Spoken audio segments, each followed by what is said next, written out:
हमारे इस खास एपिसोड में। मैं हूं आपके साथ प्रथा शुक्ला और आज बोल्ड एंड ब्यूटीफुल की ये टीम पहुंची है मेडिजेनिक्स में। जी हां, आज का ये एपिसोड आपके लिए बहुत ज्यादा इंपॉर्टेंट होने वाला है क्योंकि आज जो हम ये टॉपिक लेकर आए हैं वो आपके लिए बहुत ज्यादा यूजफुल हो सकती है। तो चलिए बिना देरी के हम ये जान लेते हैं कि आखिर आज के इस एपिसोड में हम वो कौन सी स्पेशल टॉपिक है जिसके बारे में डिस्कशन करने वाले हैं और आपको ढेर सारी इंफॉर्मेशन मिलने जा रही है। तो मेडिजेनिक्स हम पहुंच चुके हैं और जैसे कि अभी कुछ देर पहले ही मैंने आपको बताया कि आज बहुत इंपॉर्टेंट डिस्कशन हम करने जा रहे हैं। डॉक्टर प्रिया दिवाकर हमारे साथ में रहेंगी और अब चलिए मैं वो टॉपिक डिस्क्लोज आपके सामने आखिरकार कर ही देती हूँ। तो आज का जो हमारा टॉपिक है वो है लेजर हेयर रिडक्शन का। ये बहुत इंपॉर्टेंट टॉपिक है, जानना इसके बारे में इसलिए ज़रूरी है क्योंकि अगर हम गर्ल्स की बात करें तो हमें अक्सर हेयर ग्रोथ की प्रॉब्लम रहती है। किन्हीं लोगों में हेयर ग्रोथ बहुत ज़्यादा रहती है और किन्हीं लोगों में कहीं ना कहीं ये परेशानी कुछ कम देखने को मिलती है। और इसका सॉल्यूशन क्या होता है कि हम सैलून जाते हैं, पार्लर जाते हैं और उसके बाद वैक्सिंग कराते हैं। अब वो वैक्सिंग पेनफुल भी रहती है। अब इसका परमानेंट सॉल्यूशन मिल चुका है। वही सॉल्यूशन आज हम आपको बताने जा रहे हैं। तो चलिए फिर बिना देरी के हम मिलते हैं आज की हमारी गेस्ट से और उनसे मिलकर हम ढेर सारे और स्टेप बाय स्टेप इसके सारे प्रोसीजर को आप तक पहुंचाएंगे। लेजर हेयर रिडक्शन, जी हाँ, आज का हमारा यही टॉपिक है।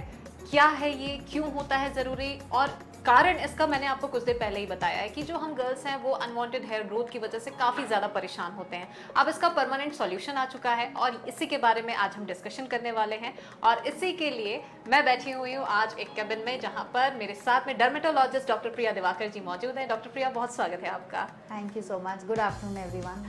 तो आपसे जान लेते हैं कि लेज़र हेयर रिडक्शन जिसके बारे में आज हम बात करने वाले हैं, कारण तो हमने समझ लिया है कि क्यों ये ज़रूरी है, लेकिन इसका प्रोसीजर क्या है और क्या है ये आपसे जान लेते हैं। सो पिछले 2 डेकेड में साइंस ने ना बहुत तरक्की की है and we have come up with a beautiful procedure जिसको हम कहते हैं laser hair reduction, not removal. उसका मैं क्यों ये रिमूवल नहीं है मैं आपको बाद में बताऊंगी। सो बेसिकली इस प्रोसीजर से आपके बॉडी में, आपके फेस पे जो भी अनवांटेड हेयर है उसको हम बहुत ही सिंपल वे में और बहुत ही क्विकली पेनलेस तरीके से रिमूव कर सकते हैं, जिसके हम कुछ सेशंस लेते हैं एंड द अल्टीमेट रिजल्ट जो उससे मिलता है हमको वो बहुत ही ब्यूटीफुल होता है बिकॉज ये एक तरह का परमानेंट सोल्यूशन है आपके अनवांटेड हेयर के लिए। प्रोसीजर बहुत सिंपल होता है, बहुत छोटा होता है। सुनने में बहुत लोगों को काफ़ी एंजाइटी होती है कि पता नहीं लेज़र है तो इसमें क्या होता होगा, कैसे होता होगा, बट मैं आपको दिखाऊंगी, आप देखेंगे कि ये बहुत ही सिंपल प्रोसीजर है और बहुत क्विकली होने वाला प्रोसीजर होता है। चलिए, तो बहुत सिंपली और बहुत क्विकली ये प्रोसीजर जो है वो देखते ही देखते खत्म होने वाला है। और जैसे कि अभी डॉक्टर प्रिया ने बताया भी है कि फेस कहीं ना कहीं बहुत इंपॉर्टेंट होता है। हमारा सारा फोकस हमारे फेस पे होता है कि हम अच्छे दिखने चाहिए, चाहे वो लुक हो, चाहे ईच एंड एवरीथिंग, हर एक चीज़ परफेक्टली होनी चाहिए। लेकिन जो अनवांटेड हेयर होते हैं उससे कैसे हटाया जा सकता है, आज इस एपिसोड में यही होने वाला है। तो चलिए फिर बिना देर के प्रोसीजर शुरू करते हैं।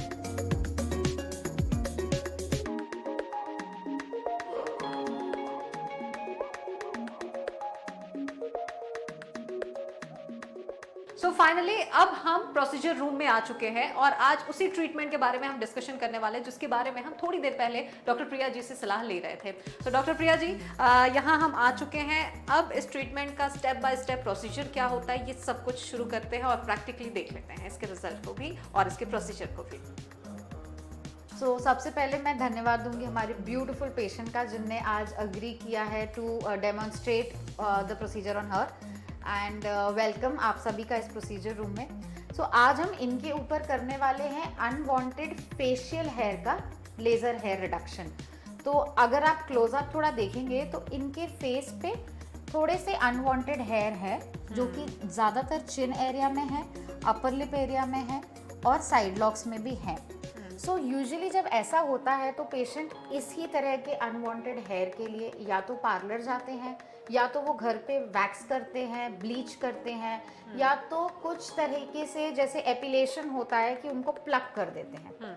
इन सभी प्रोसीजर्स में कुछ प्रॉब्लम नहीं है, बट इवेंचुअली क्या होता है जब अगर हम अपने फेस पे ज़्यादा वैक्स कर रहे हैं तो वैक्सिंग की वजह से कई बार छोटे छोटे दाने हो जाते हैं चेहरे पे, जो काफ़ी लोगों को होते हैं, जिनकी वजह से उनको रेडनेस होती है फेस पे बिकॉज हॉट वैक्स यूज की जाती है। अगर आप प्लक कर रहे हो तो सिमिलरली उसी तरीके के दाने आपको प्लकिंग से भी हो सकते हैं और पेनफुल भी होता है। ऑफ कोर्स पेनफुल तो होता ही है। एंड एक प्रॉब्लम जो आती है ब्लीच की वजह से कि ब्लीच कई लोगों को सूट नहीं करता है। Exactly. तो ब्लीचिंग की वजह से इंस्टेंट तो अच्छा ग्लो दिखता है, रिजल्ट दिखता है, बट इवेंचुअली ये सारे प्रोसीजर्स आपकी स्किन की क्वालिटी को डिटोरिएट कर देते हैं और स्किन पे कहीं ना कहीं थोड़े बहुत हार्मफुल होते हैं। और एक क्या डिसएडवांटेज होता है कि ये आपको रिपीटेड करना पड़ता है। आपको हर 10 दिन में, 15 दिन में, 20 दिन में आपको पार्लर के चक्कर लगाने ही पड़ेंगे या तो आपको घर पे करना पड़ेगा। तो इन सभी का ये सोल्यूशन है कि हम लेज़र द्वारा इन बालों को ट्रीट करें, जिससे इवेंचुअली ये धीरे धीरे पतले होते चले जाते हैं बाल, इनका कलर लाइट होता चला जाता है, जो कि थिक ब्लैक हेयर है वो after few sessions of laser brown होते जाते हैं, पतले होते जाते हैं और वो इस कंडीशन पे आ जाते हैं कि वो आपको एस्थेटिकली या कॉस्मेटिकली देखने में बुरा नहीं लगे और स्किन टोन से मैच हो जाता है। स्किन टोन से काफी कुछ मैच हो जाता है। सो हम इसे लेजर हेयर रिडक्शन बोलते हैं, रिमूवल नहीं बोलते। ये सबसे इंपॉर्टेंट है जानना कि ये रिडक्शन क्यों है और रिमूवल क्यों नहीं है, क्योंकि ये प्रोसीजर आपके बालों को इतना कम कर देगा कि आपको वो कॉस्मेटिकली बॉदर नहीं करेगा। वो इतने पतले हो जाएंगे कि जिस तरह के एक बेबी के बाल होते हैं जिसे हम वेलस हेयर कहते हैं, छोटे बच्चों के होते हैं, या हमारे अदर बॉडी पार्ट्स में पतले पतले बाल होते हैं, ये उस तरह से हो जाते हैं। इवेंचुअली इसके आपको कुछ सेशंस लगेंगे और मेंटेनेंस के लिए जैसे कि हम पेशेंट्स को एडवाइस करते हैं कि अगर आपने कुछ सेशन शुरुआत में कराए, आपको रिजल्ट अच्छा हो गया, आपके बाल काफ़ी पतले हो गए, काफ़ी कम ग्रोथ हो गई, बट मेंटेनेंस आप साल में 1 या 2 सेशन लेते रहे, तो उससे क्या होगा, ये जो आपको रिजल्ट मिला है ओवर 6 मंथ, 7 मंथ, 8 मंथ, जितना भी आपको टाइम लगा है वो मेंटेन हो पाता है। तो that is the concept of laser hair reduction and not removal. और ये प्रोसीजर सही भी है, क्योंकि कोई भी हम ट्रीटमेंट लेते हैं तो उसकी प्रॉपर सिटिंग लेनी भी पड़ती है। जस्ट वन टाइम में आप करवा ले ट्रीटमेंट तो ये सही भी नहीं होता है, तो उसकी प्रॉपर केयरिंग ज़रूरी होती है। ये जानना बहुत ज़्यादा इंपॉर्टेंट हो जाता है कि जब भी हम किसी ट्रीटमेंट के लिए आते हैं तो उसमें प्री और पोस्ट दोनों ही स्टेप में क्या कुछ प्रिकॉशन है वो जानना बेहद ज़रूरी है। तो क्योंकि हम अभी प्रोसीजर स्टार्ट कर रहे हैं तो इसके पहले किन बातों का ध्यान रखना चाहिए ये आपसे जान लेते हैं। बहुत ही बेसिक सी प्रेपरेशन होती है इस प्रोसीजर के लिए। 3-4 पॉइंट्स को हमें ध्यान में रखना है। एक कि हमको प्रोसीजर कराने से कम 10 से 15 दिन पहले वैक्सिंग, थ्रेडिंग, प्लकिंग कुछ भी नहीं करना है। और ये इसीलिए है क्योंकि ये जो लेज़र है ये हमारे रूट पे फायर करती है, हेयर के रूट पे, जो कि स्किन के अंदर होता है।